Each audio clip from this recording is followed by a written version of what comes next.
This is Mary of Cumberland, Maryland. She suffered with pain in her back for the past 2 years, has been praying for her back to be healed. She was watching this program, heard you give a word of knowledge saying, quote, someone is having trouble with their back and they're being healed right now. Mary claimed that for herself and felt her healing happening, then took off running through the house, praising the Lord. Amen. And here's Vicky. She lives in Morgan City, Louisiana. She was diagnosed with a bacterial infection that caused night sweats.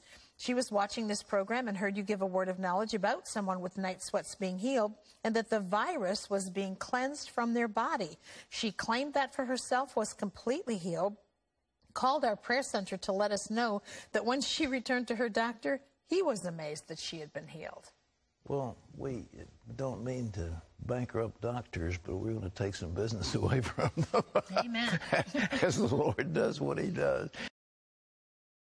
You can't do that. You can't do this, Pat.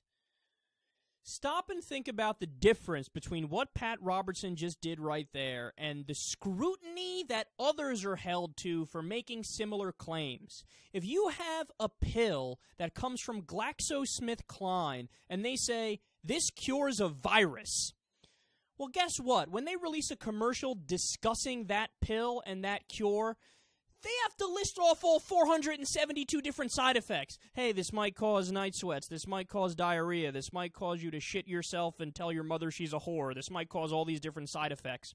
So you have FDA warnings that are mandatory because you can't just go on air and make insanely false claims about this can cure this and that and then have no repercussions whatsoever if it doesn't do that.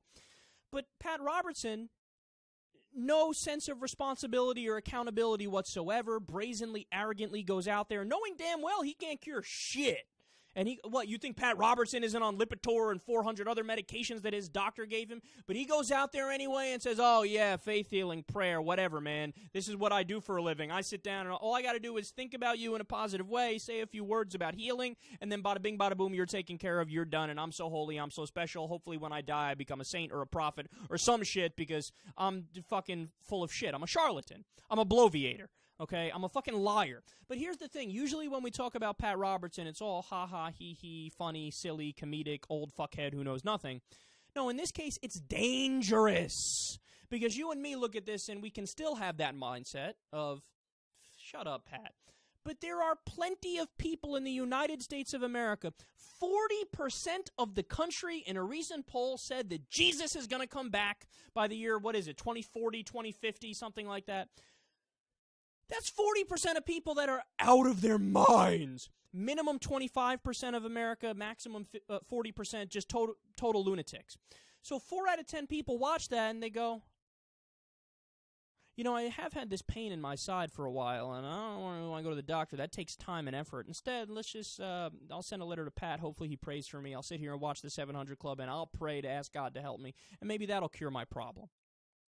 Whether or not Pat realizes it, even if he makes 1 out of every 300 people that watch his show stay home from the doctor, you just did a very, very bad thing, and, may I add, an immoral thing, an unethical thing, and I don't know how it gets any worse than that.